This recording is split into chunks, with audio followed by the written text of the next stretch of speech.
Hi everyone, Dom here from Esports News UK, joined by a very special guest today. Someone who's been prominent in esports journalism over the past few years, been editor of Esports Insider, been at Dixerto. You've just left Dixerto now. It's Adam Fitch. How's it going, Adam? Thanks for joining me. Thank you for having me. Yeah, it feels good to be away from Dexerto, to be completely honest, because I'm just ready for something new, and I guess that's why we're speaking now, because I'm doing something new. Absolutely, and I'm delighted to speak with you, Adam, because I said before I hit record as well. You're an outspoken person on Twitter. I was saying I'm not super duper outspoken. I think that's one of my criticisms, to be honest. And you said, there's ups and downs to both of those sort of styles. So it's great to talk to you about esports journalism. I guess first of all, Adam, are you able to talk about your new job, or is that going to be revealed at a certain point? No, we can. I'm happy to discuss it now. I'm going to Hitmarker, which is the logo on the hat, which you hadn't noticed. And, I'm an idiot. I feel like an absolute idiot now. So I'm joining Hitmarker, reuniting with my former ESI colleague Nathan Edmonds. I was going to say that. Yeah. I'm joining as head of content. And I will still be reporting, but it's a tricky one because it's not a publication, so things need to be put in place and figured out over the next few months as I start, really. Yeah. But yeah, so the way I see it, Nathan's going to be going to a bunch of offline events when they're back up and running. I know ESI is kind of back now, and some other conferences, so he'll kind of be like the offline face. And though Hitmarker may not like me saying this, the way I see it is, based on the role, I'll somewhat be like the online face and voice in a sense, since I'll be banging out all of the content and I'll be in videos and podcasts and all that jazz. That's brilliant. So yeah, you're reuniting the dream team. Of course, Nathan Edmonds, if people aren't aware, I'm sure they will if they're watching Esports News UK, was the previous social media manager at XL Esports and left a few weeks ago to join Hitmarker doing social media. So that must be fun, right? Because you worked together at Esports Insider for a little bit. Yeah, back when he was a real little nipper, and now he's like kind of grown up, like he's trying to bulk up and stuff, like taking his protein and creatine. It's insane seeing him grow. But yeah, so like I was speaking to Hitmarker, and I knew Nathan was looking for what was next because he was already in his like notice period for Excel, and I said, "Oh, I'm speaking to Hitmarker," and he's like, "Oh, they've approached me too." So like I think, in a way, we both maybe influenced each other to go along with it, or at least the presence of the other person being there was like more comforting and exciting to us as well. So he may not admit that, but I'll be vulnerable and say like, yeah, him joining. I was kind of like, okay, yeah, it'd be cool to work with him and see kind of how he's progressed with the Excel role and jump into something new at a company, which is unlike either of us have worked at before. Well, I'm excited for you guys. I think Hitmarker deserves a lot of praise, in my opinion. They've done well. They've really established themselves as a leading esports and now sort of general video games job sites out there. They're based in the UK as well. They've had some good people on the team over the years. And you mentioned there a bit of a challenge, Adam, in reporting. So you're going to be doing content for Hitmarker. I guess a lot of that is going to be careers focused, right? But are you going to still touch on some of the news and things out there? Yes. Yeah, okay. The way I see it, the goal with Dexerto for me was to make esports business content quite accessible. That's very difficult to do at a publication. That's very views focused, I will say that. Yeah. So now I can do that because like Hitmarker is not a publication, and thus like page views are not necessarily the North Star. So we've agreed upon a format in which I can report business news that like literally breaks it down. So a person who reads a story that may not understand what the hell it actually means will be able to just read this and digest it. So if you can find the news on Observer or Insider, but like if it doesn't really make sense, or if you want to know what it actually means for the ecosystem or just that company, then hopefully I'll have had something up before them or around the same time, and you can kind of figure it out from there. And as well as, I don't know if it'll be too careers focused. I think it will be in a sense if I want to speak to, say, like the president at 100 Thieves, John Robinson, and people in decision-making positions at companies and organizations in the industry. And they can kind of, I don't want to do the same generic thing of how'd you get into esports all the time. That's one facet of something that we can do. That can be one question in a full interview, but in a better way, or a way that's not just retreading the same ground all the time, but more so like, okay, how do you get into 100 Thieves specifically? And that can maybe help to paint a better picture of the hiring process and what experience you need beyond, oh, I like Dota. You know, because like a lot of potential esports candidates seem to think liking video games a lot is like a qualifying factor for them, which it is not. So as much as I'm really excited to help people get into esports, like I want to make sure the right people get into esports and they're equipped with the knowledge as to the best means of doing that, really. And you're well prepared for that, well experienced, because you're talking about making things, easy to understand. That is kind of the role of, or partly one of the roles of a journalist, right? Making it simple. Yeah. I remember I started out, I had a little background in trade journalism, not trade esports as such. Or I cross over a little bit on Esports News UK, but at MCV, the video game trade publication and things like that, we used to do financial reports. And when I remember when I had to learn to do my first few reports, I was like, this is tough. How do I make sense of all these tables and things? But then after a while, you get used to it and you break it down, profit, revenues, and things like that. So I'm guessing that's good to hear that, Adam, because you're helping to educate people out there that may be interested in esports but might not know, what a financial report is all about or how the business side of things actually works. Yeah. So is that partly why you joined Hitmarker, Adam, to help do that? Because you've obviously left journalism, I guess, for a reason. Yeah, well, I'll say the way I see it, I've got one foot out of the door in journalism. The company, the people behind the company have said they're willing to publish standards and morals and procedures on the website of behind like the content I produce. So in my mind, I'll still be reporting 100%, Yes. and I will be looking into companies that. Because look, like where it's the best interest of the industry and the candidates. So if there's a company that I hear is being naughty, then I will look into them still. So in my mind, like I'm operating as a journalist, and I will have the responsibility of them. Not like Jake Lucky or Travis Gafford, where they want to do journalistic endeavors but not take the responsibility that comes along with it. Because they'll always go, "Oh, I'm not a journalist," but also sources say. You know what I mean? And I want to be like, I am a journalist, sources say, and I will put my reputation on the line. I'm 4 years deep, got 100% record, blah, blah, blah. But yeah, so if you think about companies that have like a tangible impact on the industry, it's hard to come up with many, but like Hitmarker is one, because like at this point, it's the most complete like gateway to get into the industry or to find a new job within the industry. So immediately it's a company that makes me think of impact. And as a journalist, I think you want to make some impact on the public and help the public as well, right? That's effectively the goal. You're at service of the public. Exactly. So I think it aligns with my values that way. I mean, something not many people know is when I was looking to get into esports, so when I was like applying to Esports Insider and such, like I had a conversation with Hitmarker, I think just before they launched or at the time they launched, and I received an offer to be like employee number 5, I think, back in the day, like 4 years ago. So I've known Rich and Phil for like the whole time I've been in esports, and those two, I guess, in a professional sense.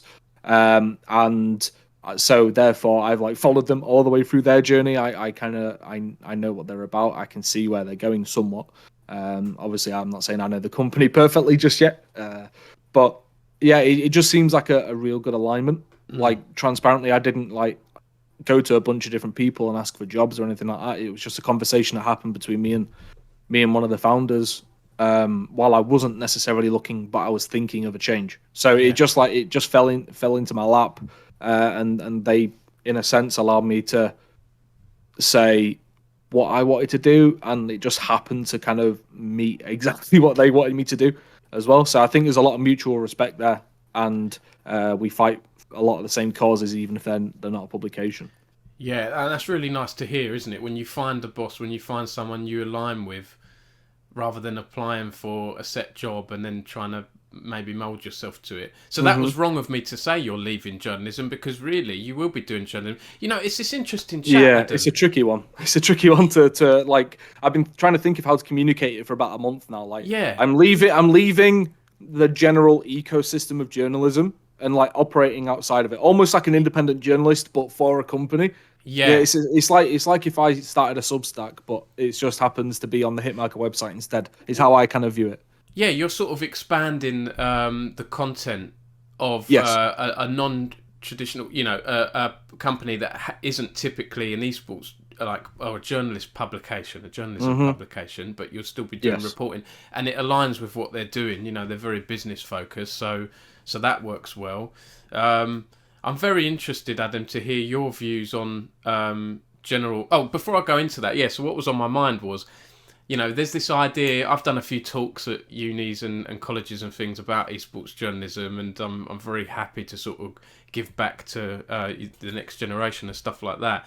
And one of the things I say early on is this idea that everyone is a journalist in a way. And hear me out with this. It's like, I remember I was talking to someone in esports. This was a few years ago, and they did a Reddit post on a streamer, and it was an update on that streamer, something he'd done, blah blah blah.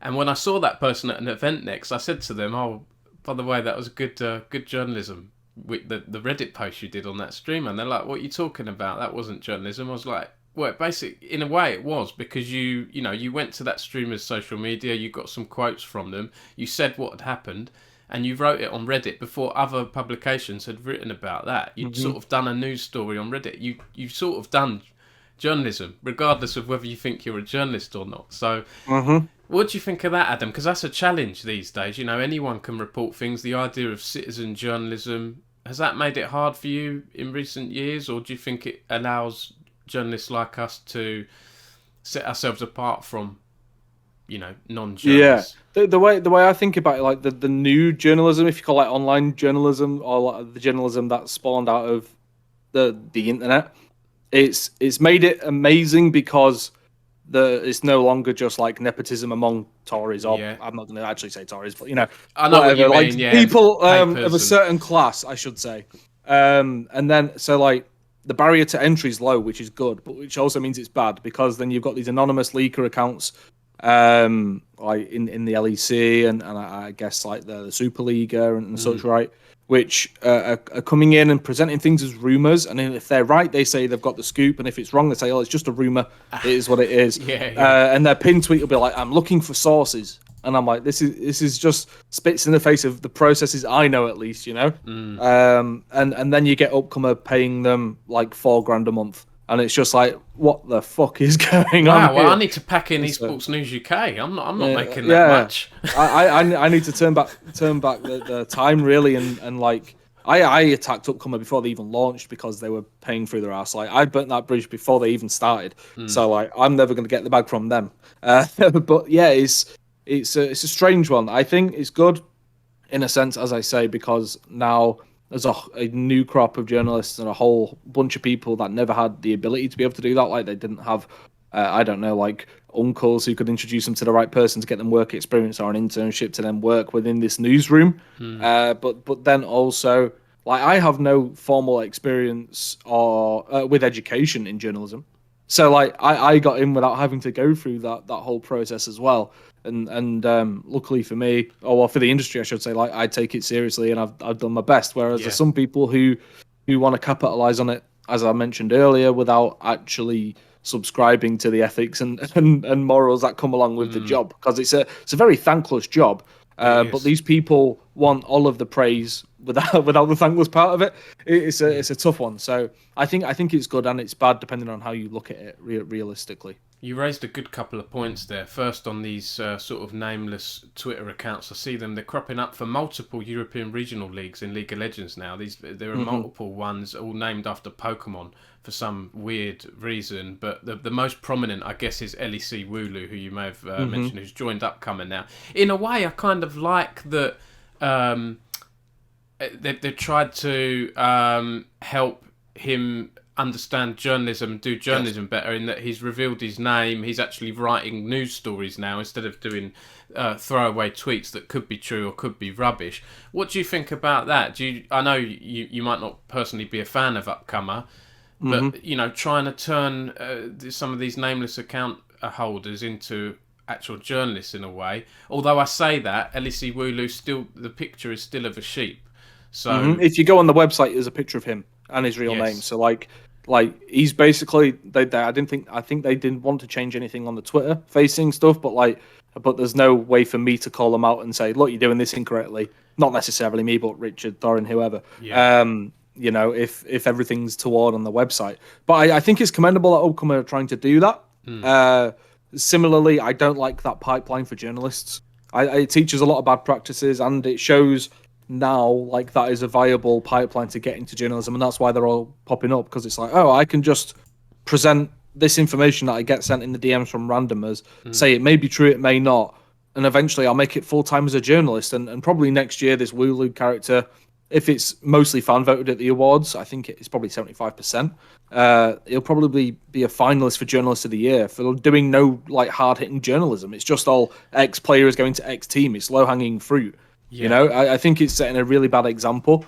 And one thing that not many people seem to be talking about right now is even Deserto have taken on like freelancers who do the whole leaker thing, or the whole like roster move thing. That's fine, and it brings in momentary views.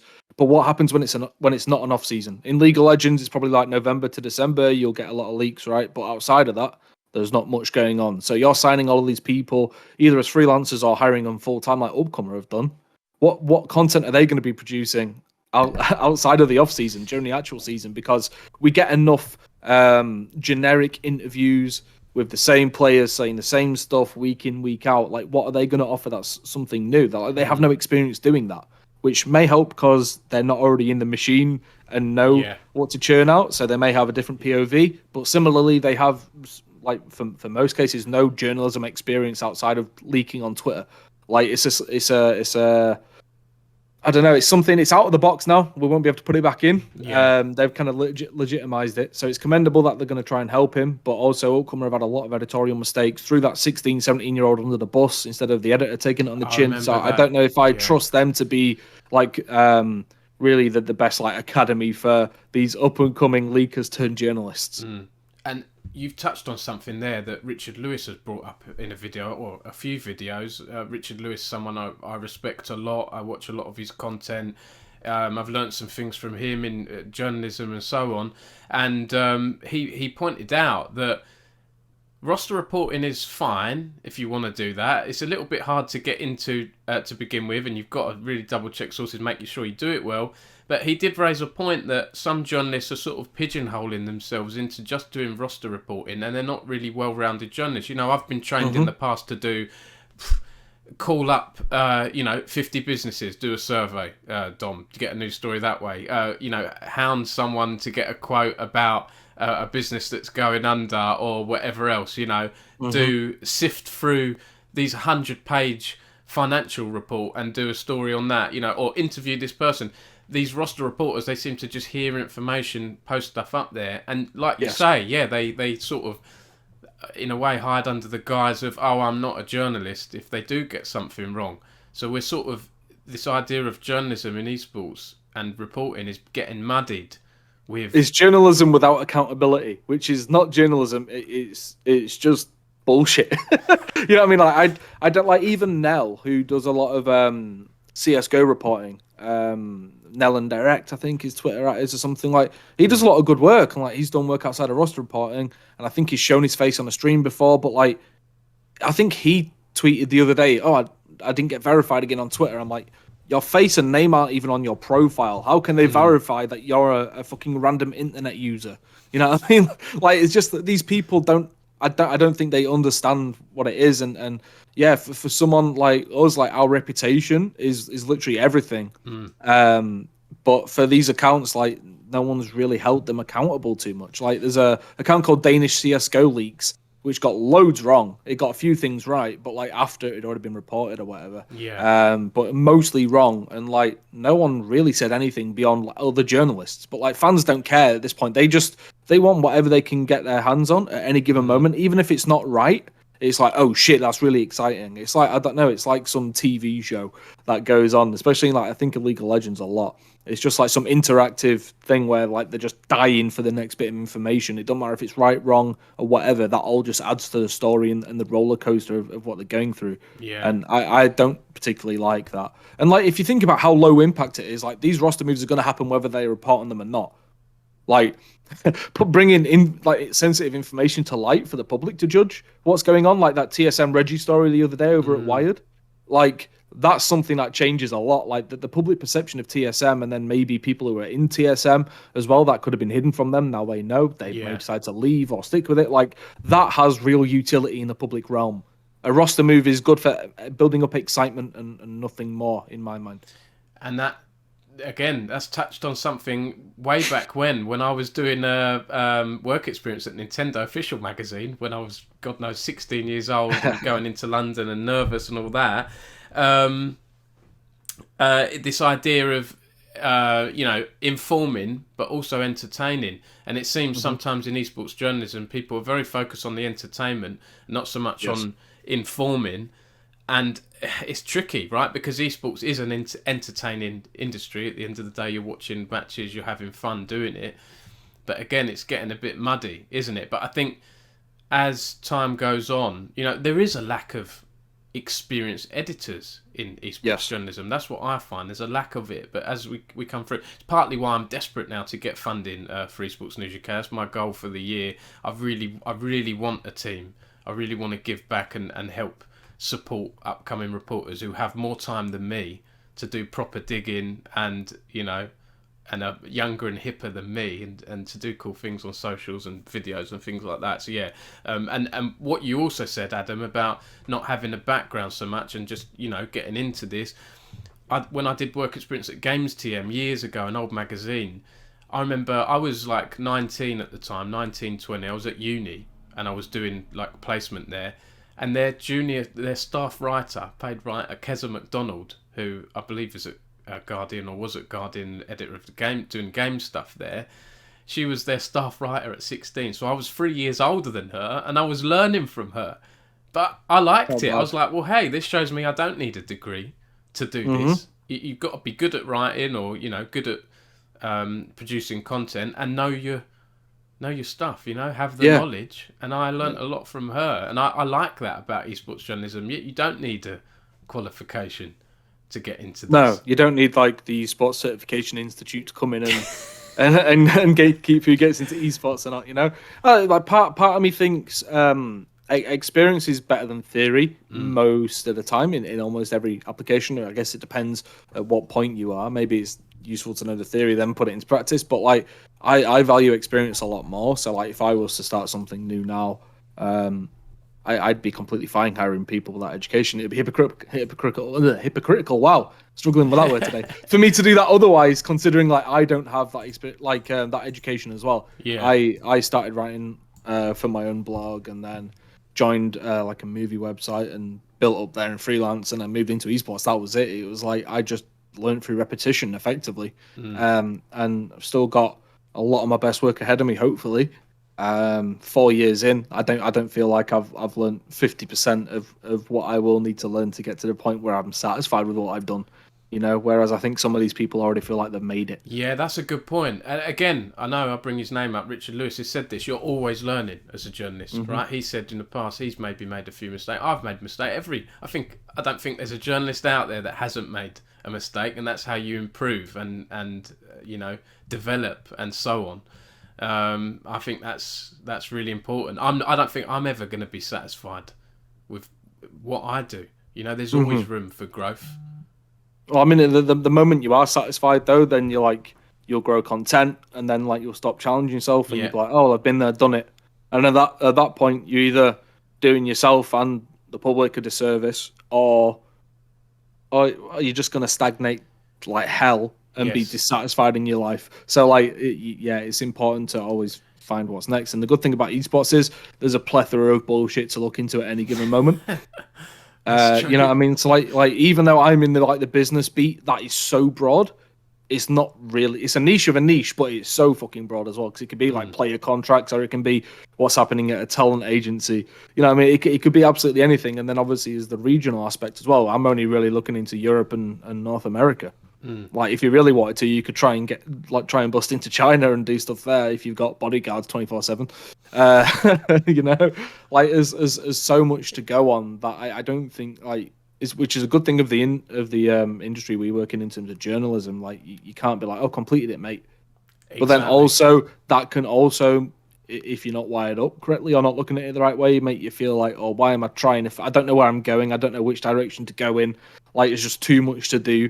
Whereas like I don't know, if you work at Subway, you create that sandwich, you've got it done. You've done your 8-hour shift. That's that done. Nice sense of completion. Whereas we finish for the day, and you get a DM and it's like, oh shit, let me look into that quickly. And then it's 1 a.m. and you're like, oh shit, what's going on here? I've just been staring at a screen for 3 hours. I've lost 3 hours of my time. I've actually got nowhere near a story. And then there's no guarantee that story will ever get to completion and get to see the light of day anyway. It's like, it's not a very, it feels like a very process-based job, not an outcome-based job in a sense, in that way. Yeah, absolutely. It never stops. I try on the weekends to, if someone messaged me, I might have a little glance at, when you see the alert come up, you can see the first few lines, and I can usually tell if it's not urgent or it's not a breaking story. I'll try and leave it until Monday. If it's, Dom, do you have, what's that article you did? Dom, do you have a picture of this? And I'll tend to ignore them until Monday. Whereas if it's whatever, Kieran's left Excel or something like that, then that's a bit of a bigger thing. I think that ties us in there, Adam. We are Esports News UK here. We do write about the UK scene a lot. I'd love to get your general views on the state of UK esports. There's Excel. The Excel co-founders are no longer there anymore. There's, but we've had other things emerge, haven't we, in recent years, like London Royal Ravens. I know you've got strong views on CDL and stuff like that. So it's quite a broad question from me. But yes. Your views on UK esports in general, Adam, or how you've seen it change. I'd love to hear your views. Like the tournament landscape doesn't seem that promising. Like, I can say how much I guess we've got the same grassroots events that we've had for many, many years, which is cool, and they're vital, like your Epic Lands and stuff, right? Yeah. But I feel like there's maybe a gap in the level above that leading into pro, but like so I guess like investment is my main thing, but also, or a lack of, but also there's no reason to justify the investment right now. I mean, like Excel to me doesn't feel very British right now. They also call themselves like a British gaming culture brand, whatever the fuck that means. So they don't feel, I have to say, I changed that. They don't feel very British or very esports to me right now. Guild, their momentum and hype have died down, and now it's time for themselves to prove themselves without Danny Lopez, without Carlton Curtis, because they're a public company. You see all the retail investors tweeting about them. They've been quite restless about their position at Guild. Like, well, why am I investing in these? They're not making any advancements. Yeah. They've been like that for probably 3 months now, to the point where the CEO had to like tweet and say, look, we've got stuff coming up, don't worry, blah blah blah.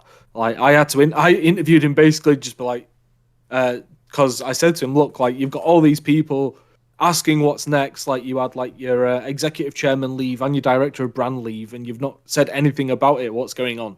Like, he spoke to me because he realized at that point, like, oh shit, yeah, we've been way too quiet. So like Guild, they've died down now. I don't see them as like the English org. Fnatic, I don't think they really pride themselves on being like a UK org anymore. They'd say they're some European powerhouse trying to be a global organization, So that's not necessarily a bad thing, but it feels like they've ditched the UK roots, and I think part of that is because they want to grow beyond it. But then, like, what's so special about them being UK based, and why would an organization want to be UK based if like all of our good examples of UK based organizations are no longer calling themselves UK based, or trying to shed that image and go beyond? Yeah, it's cool to have fans elsewhere. And I guess that's what the CDL franchise stuff's all about. You'd hope London Royal Ravens captures all of the UK fandom for Call of Duty, even though they're London based. I find it all strange. Like, I don't know where to stand. And obviously we had the Spitfire before, where an NA owned, British located Korean team. It's so fucking strange. It's like the UK. I can't really put my finger on where I stand on it, as you can tell by my answer, because it's just all over the shop. It's messy. Whenever it feels like stuff's coming together with like the team committee or something like that, like whenever there's a movement that seems promising, like you just hear really nothing and no sort of advancement for a while. The only real positive thing I can think of off the top of my head is like the English or British players on the Fnatic CS:GO roster. Like, that's some good representation there. That's the kind of shit I like to see from UK esports. Same. There's not enough of it, is there? There's a couple of League of Legends players in the LEC for Britain, Alfari and Xmati, who have not had a good opening weekend, it has to be said. And some games we have some good talent. I think Street Fighter, Sim Racing, FIFA. All these really popular esports. It's a shame. And Dota especially. I don't know what it is about Dota. We don't really have hardly any. There's a couple on Into the Breach, which is a smaller sort of UK org, and we have some personalities like OD Pixel and T Governor. But other than that, Dota, we've really... We tend to be like good at speaking versus good at playing. Yeah. That seems to be the trend, right? Like the broadcast talent on any like Western broadcast is likely to be like at least half British, which I don't know. I don't know if it's just because we've got nice accents and we're easy to understand. I don't know.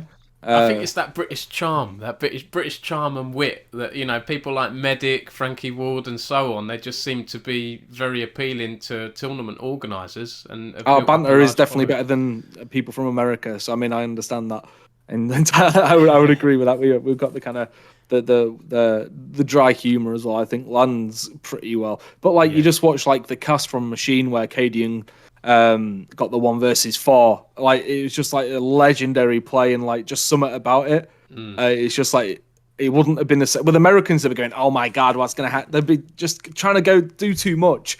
Whereas like Machine just went into like, "Oh, have you ever heard a story about Caden? He got a 1v4 at this." It just like something about it was just so different. And I'm like, we are the fucking best. We are the best when it comes to talent and stuff. So at least we're doing well on that front. Even though half of them live in LA now. At least we're doing well on that front. But yeah, my sprawling answer suggests I don't have an answer that accounts for brevity and nicely wrapped it up with a bow as to where I stand. But I think in some areas we're doing well. In most areas there's room for improvement. But I'd say that's probably the case for any single country when it comes to esports. So no, I don't want it to seem too negative just hounding on the UK. I think there's room for improvement everywhere, Yeah, no, I think that's a good answer. We've covered esports journalism quite a bit, Adam, but we did talk a lot about those, reporters and accounts that do the roster roundups and all that. I'd love to hear your views on the general state of esports journalism or what you feel may be wrong with it, or even on a positive note, how can we improve it as well? Yeah, it's a strange one. I think we're going to get to a point where Upcomer goes bust. I think I'm 99% sure that's going to happen at some point because they're paying outrageous salaries. On one front, it's nice to see a company pay some journalists, what they're worth. I would suggest because we're criminally underpaid as a rule. Like if I told you how much I was getting, I will do after this. I'll tell you how much I was getting in a previous role. Right. It's insane. This is a full-time role. It's absolutely insane. So I think that's good, but also like I don't think they're going to be able to survive it. But the thing is, we're going to have all of these journalists now expecting a certain amount, thinking they're worth a certain amount, out in a landscape that cannot like service those needs and those demands. And I don't know what happens from there. In my mind, is a lot of journalists out of work or now have to live to new means and adjust from a lavish lifestyle per se to one where they're eating pot noodles every day again for a bit. It's a stark, and it's up to them how they spend their money and stuff. If they're smart, they'll save it because they should be expecting shit to go back to normal at some point, I feel. But I have seen like Dot have started offering certain people a bit more money and stuff like that. So in certain cases, the salaries are rising, and that's a good effect of Upcomer. Like, I don't want to just shit on them. Like, that is one positive change they're having, but I think they've gone too far the other way, to the point where they're just not going to be able to survive it. And then, yet again, it continues the trend of every year as a big publication that seems to, like, die out, I don't think that's too positive. There's not really a publication, in my mind, that's trying to do something really different. Like, if you look at, like, The Athletic with a subscription model, I'm not saying we could pull that off in esports, per se. I don't know. I haven't seen anyone try to start like the HLTV of League of Legends, for example, which makes a lot of sense to me. If I'm completely honest, it's like it's the biggest esport, and we know that model works for CS. Like I know there's like esports Factor, which is like Evil Genius Sound, which I think they're trying to do something stat based and being a platform there. But there was the Rift Herald, I think, but they didn't seem to.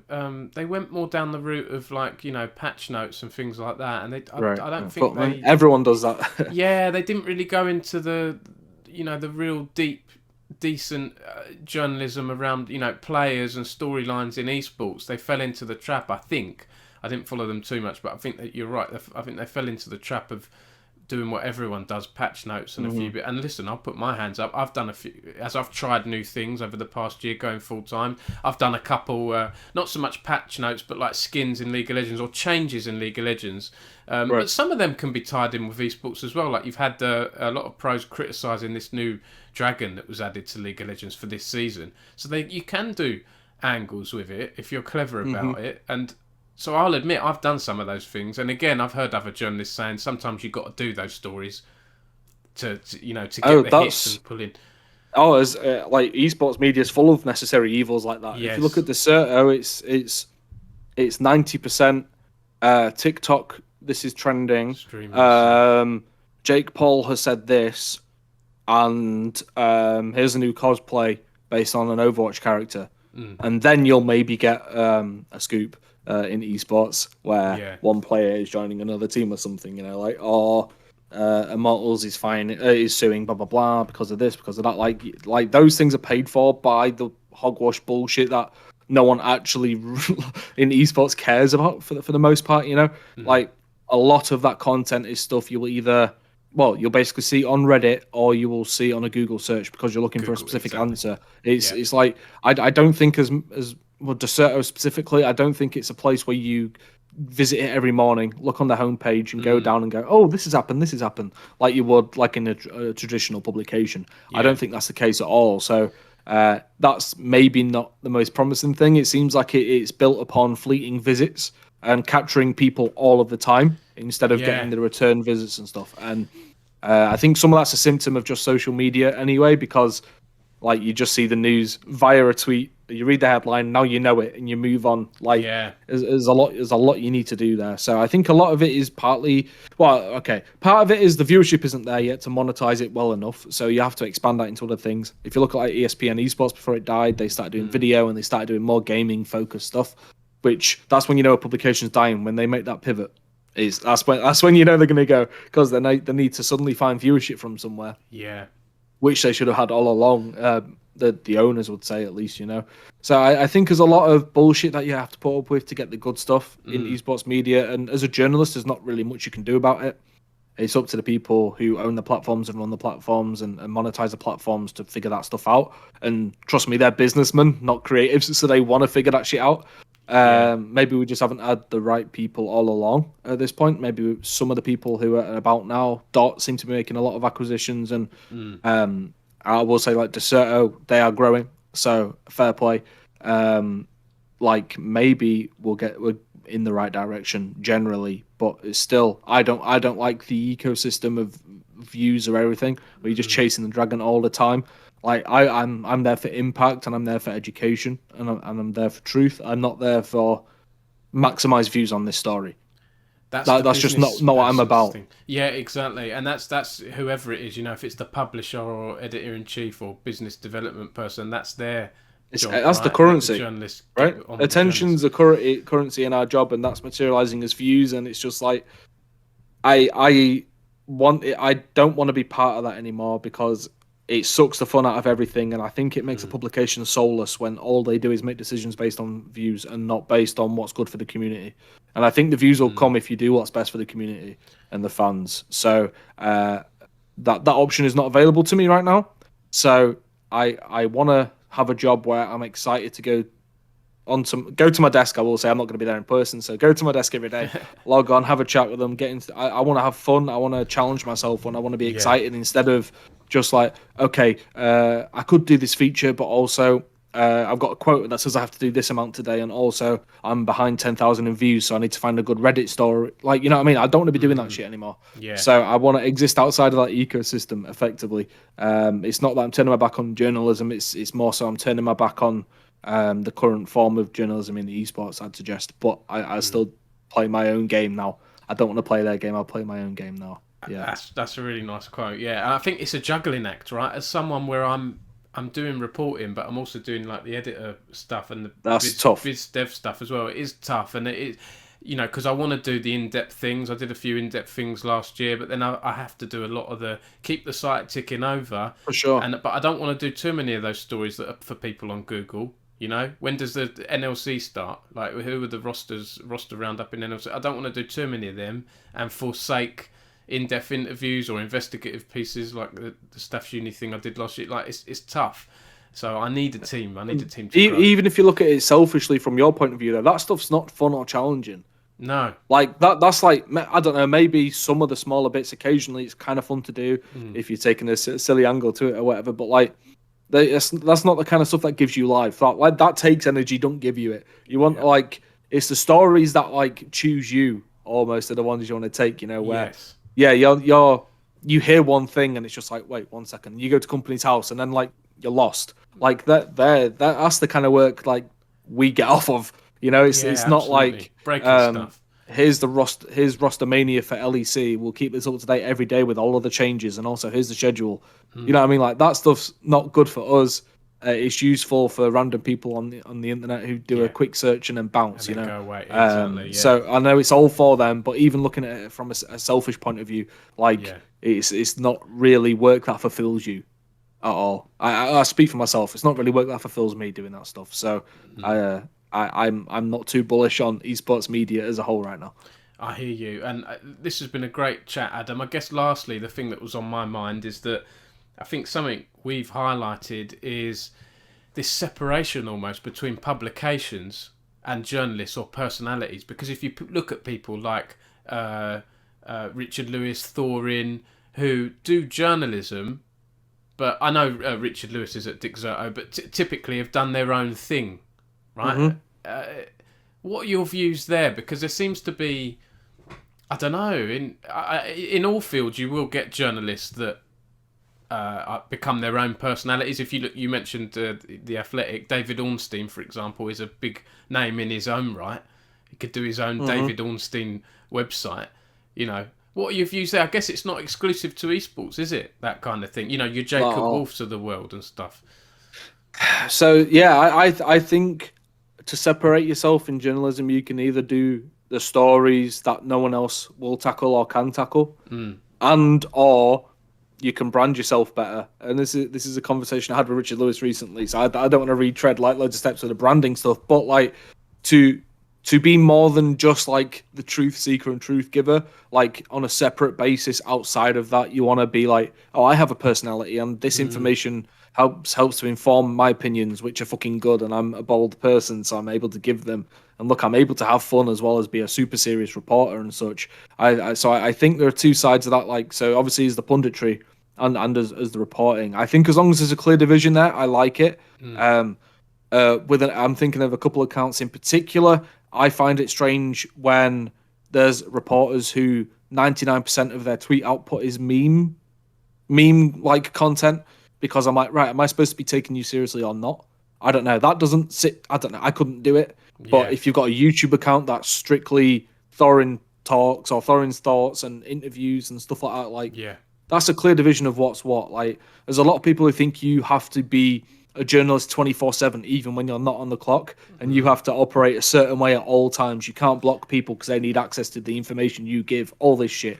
I don't agree with that. So I think having separate platforms, to I don't know, just make it less messy, helps a lot. It's something that I've tried a couple times but didn't really get on with.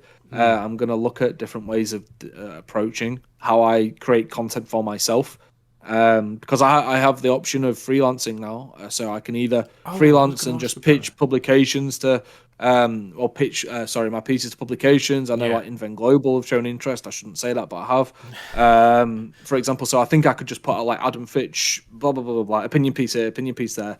Or I can start up a YouTube channel and a Substack and a Discord, and I can create a community that cares about the information, but also cares about what I have to say outside of my ability to get the information. I think that makes a lot of sense, and it increases your value. There are people who are hired now because of their presence and such versus their work. Like, if you think of like Richard Lewis, like he hasn't done that much in way of reporting over the past year at Dexerto, but like he's still collecting a paycheck every month. He gets to do his talking head CS:GO videos. Like he's paid his dues like many times over to esports, I feel, and he's done a good job in diversifying himself and getting himself to the point where his opinion does matter. Like whether you agree with it or not, it's important that like what he has to say, like you know, it's coming from a place that's informed and is experienced and is most of the time reasonable. Yeah. So I think it's a good feature of the internet. I think it creates more opportunities for us, and that's why you're seeing more journalists go to Substack, quitting legacy media, mainstream media, creating their own Substack because they can't get censored there at the moment. At least they haven't, or at least they haven't got an entity or an editor, I should say, censoring them. Yeah. And they can kind of do what interests them, which in turn is typically other people that are interested in what you're interested in, as long as you present it well. So I love that trend, and it is something I want to explore more in my own little corner of the internet.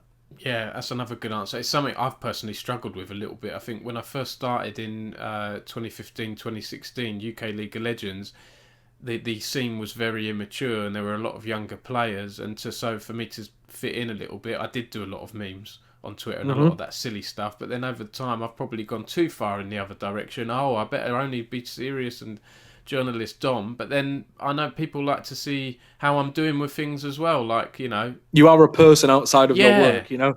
So and it is hard to like, oh, why am I going to tweet about this? Because like people only care because of Y, X or Y. You know what I mean? It's like people are there for my work, not for me. And it's like that's not quite the case. There are people who are generally interested in what you have to say and who you are. But it is hard to sometimes remember that, I find. Yeah, absolutely. Adam, I've taken a lot of your time. This has been I appreciate the chat. time. I've appreciated this, and I also didn't mention awards. I mean, we could go down further rabbit holes, but I just want to highlight that you've won the UK Esports Award, right, in the past, and been nominated for Esports Awards, I think, a couple of times or so. Yeah, there's two finalist coins there. Of course, yes. I was going to say that. They're right next to you, aren't they? Yeah, I saw them earlier, and then I wanted to mention it, and we just got chatting about other stuff.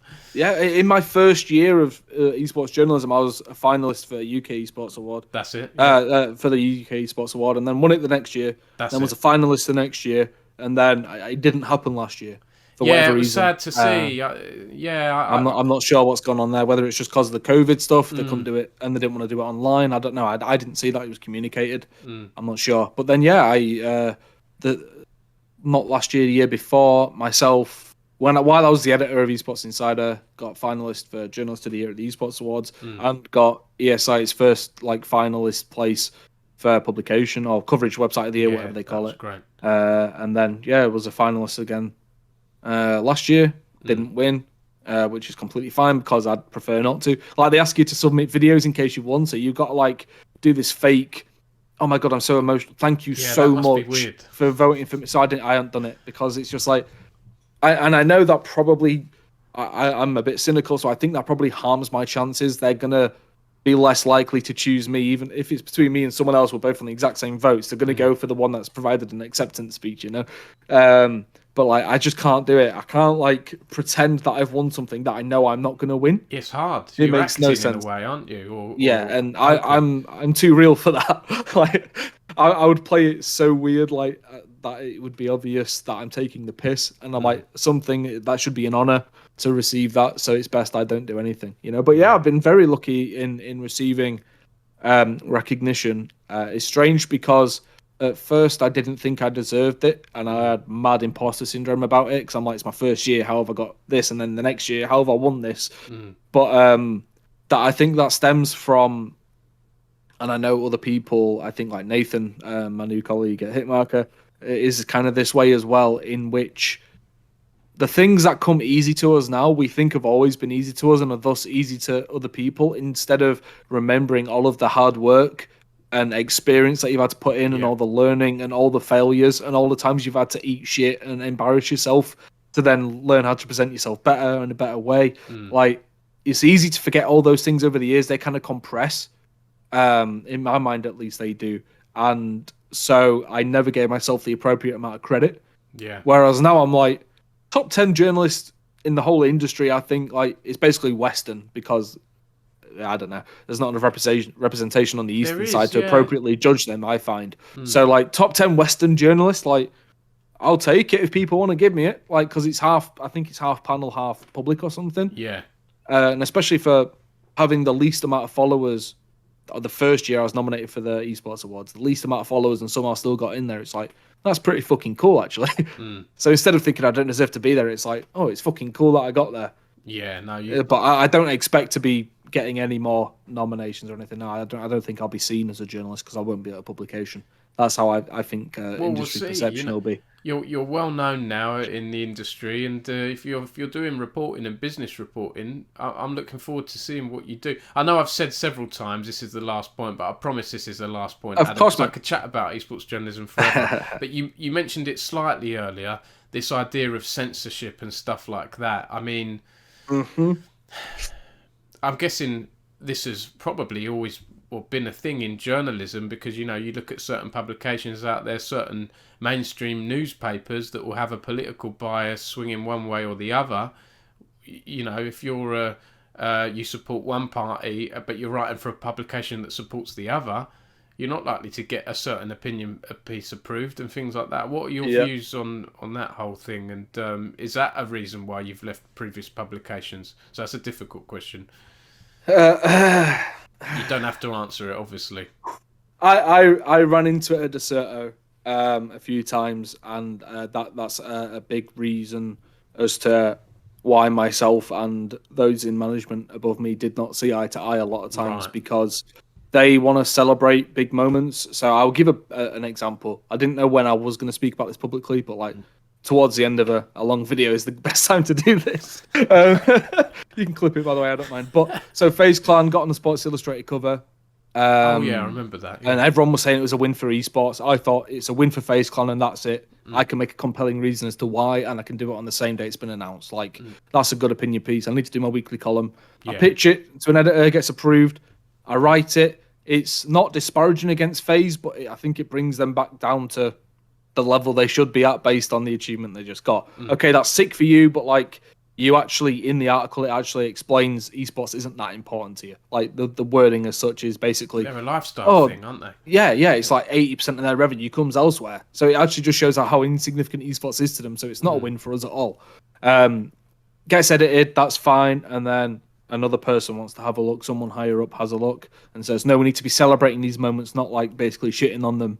If you change this opinion, then we can consider putting it out. And I said, that's your opinion piece then, not mine. You can write your version. I have my version here. There's nothing wrong with having conflicting views. And it's we can still, why? I don't get it in a sense, because we're a publication. It's my face and my name on the piece. It's not representative of Deserto. It's just published there, but we never saw eye to eye on there. And you'll see after that point, I think in the past 6 months, I published maybe 5 opinion pieces. You can see the exact moment where it went to shit. And it's just conflicting views on how we approach things, I don't like it. And it's a big reason as to why I'm getting out of the normal sphere of esports media, to be completely honest. And there's commercial relationships and stuff as well, which mean that you can't do what you need to do. Deserto in a coverage deal with PUBG. Before joining Deserto, put out some scoops that potentially didn't put PUBG in the best of lights at times, and they didn't like that, so I couldn't report on PUBG, for example. And now I think Deserto agreed that, or said they would speak to future partners about independent reporting and making sure that's allowed. So maybe it's a positive change I've been able to help affect there. I don't know, but definitely have run into issues with it. And part of it is look, you're a business. I understand you need to do what you need to do, but also I'm in it for the truth. I'm not in it to help make you money. So it's when you mess corporate with creative, when those lines are blurred at all, or where I'm even dealing with someone in corporate, that's probably wrong.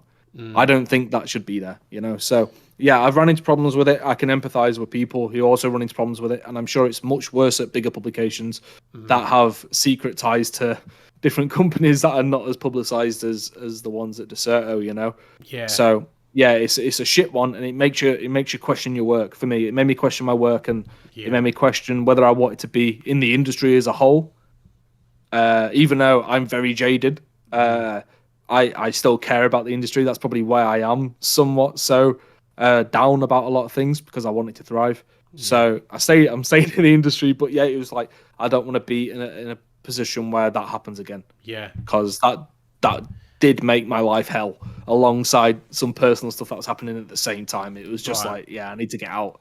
So, but I tried. I stayed for like 6 more months, and we argued back and forth, and I think we met on some common ground, some middle ground in some places.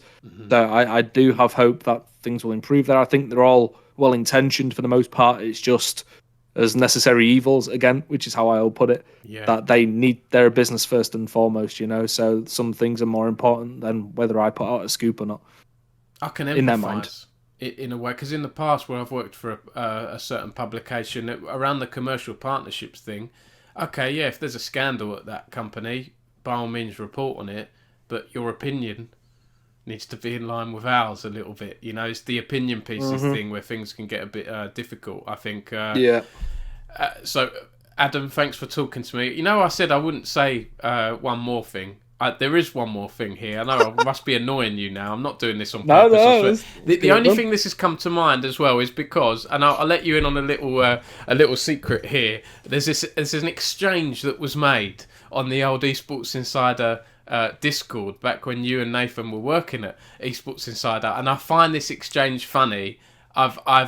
Every now and then I'll have a look at it, like not all the time, but every few months, because I find it funny. And I want to ask you, do you think this will be happening again? Because Hitmarker is very, sort of educational, and you're helping people and things like that. So there was a person on the ESI Discord who said something like, "Hey, do you know when the global championships start?" And you've gone, which? You didn't specify a game, and there are plenty of global events. So if you don't mind, Adam, I'll put a screenshot up at some point in this video here. Go for it, yeah. I forgot all about this. You've done very well. You've answered this person's questions very professionally. You can see between the words there's a bit of frustration eking in where this person's just asking you questions that are nothing to do with journalism. And, saying things like, how do I watch, what's happening, what's coming up? And you said, well, World Championships happening now. And they're like, can I still join? Like, they seem to be a bit confused as to whether they can be a player. I'm thinking, what the fuck is going on here? You know me, so in my mind, I'm like, if I have to reply to one more of these, I'm going to lose my fucking mind. And I just found it funny. I liked it. And you've said you can watch it on Twitch, yes, and they've gone, do they give you money? You've gone, no. But then Nathan said, Adam is a professional League of Legends player. And this person said, what they give you? And you said, free entertainment. And it's just a silly, funny... Yeah, and that's what I was giving to everyone else who was looking at that, obviously, free entertainment. So that probably ruined my day. Do you think you're going to get that much more in Hitmarker? Will that frustrate you? Or is that part of your job? Or you're not going to be doing that much? Thankfully, I don't think I'm in a very candidate-focused position, like one-to-one based. I don't think. So I will leave that to the head of community, which is Nathan Edmonds. Yeah. To deal with that stuff. I will, of course, return the favour if need be. Look, like the way I am, I joke about a lot. I pride myself on having a laugh. So when the opportunity arises, I will have a laugh. But there's going to be people who don't quite understand it or don't communicate it very well. Yeah. I would posit to Hitmarker that I am not the right person to deal with them, because I can only have one set of questions like that every month. Yeah. Any more than that, and I will end up telling someone to fuck off when I shouldn't. So it's probably best that Nathan takes over it, to be honest, and then I'll tell them that he's a professional Hearthstone player or something. All good. Adam, I've taken up way too much of your time. Thanks for your time, and this has been a good chat. Thank you for having me, mate. I appreciate it always. Anytime. Like I say, I can always chat about esports journalism. I look forward to seeing what you do. I do think business journalism in esports is still a little bit underrepresented. ESI, you at Dixerto, Esports Observer have done some good work, but I still think there's more can be done, and I look forward to seeing what you do. Is there anything else you'd like to add? Any shout outs or promos or anything like that? Shout out to myself for getting me to this point where I didn't need to update my CV or even reach out to someone to get a new job that I like. Shout out to Adam Fitch for that. Shout out to Sam Cook for the managing director of Esports Insider for the initial opportunity, because he had no right in giving me an opportunity, but he did, and then he had no idea what would come from it. So respect to him. Shout out to you for everything you do for UK esports. Keep it going. And someone give him money someone give him a boat, a Thank you. fucking shed load of money, and only Help me expect grow like it. 2% back. Yeah. That would be wonderful. And I guess to Nathan Edmonds, because he's about to get bullied a lot by me, so I'm going to give him a little bit of love here as a precursor to that, just to sweeten it a bit. I look forward to seeing the tweets and the banter. Oh yeah, and the it's silliness. going to be all over. Yeah, he's going to be my new subject, my new muse for bullying, for sure. So yeah, thank you for the time and for the platform to speak about these things as well, mate. It's really appreciated. Anytime, and like I say, Richard, you've done a talk with Richard Lewis as well, so I'm going to put the link in the description there, and I'll do an article on this and embed both of those videos as well. Much so good luck, man. Thank you very much. I need it. Contribution to journalism as well so far, Thank you. and yeah, see you soon. Thank you very much, man.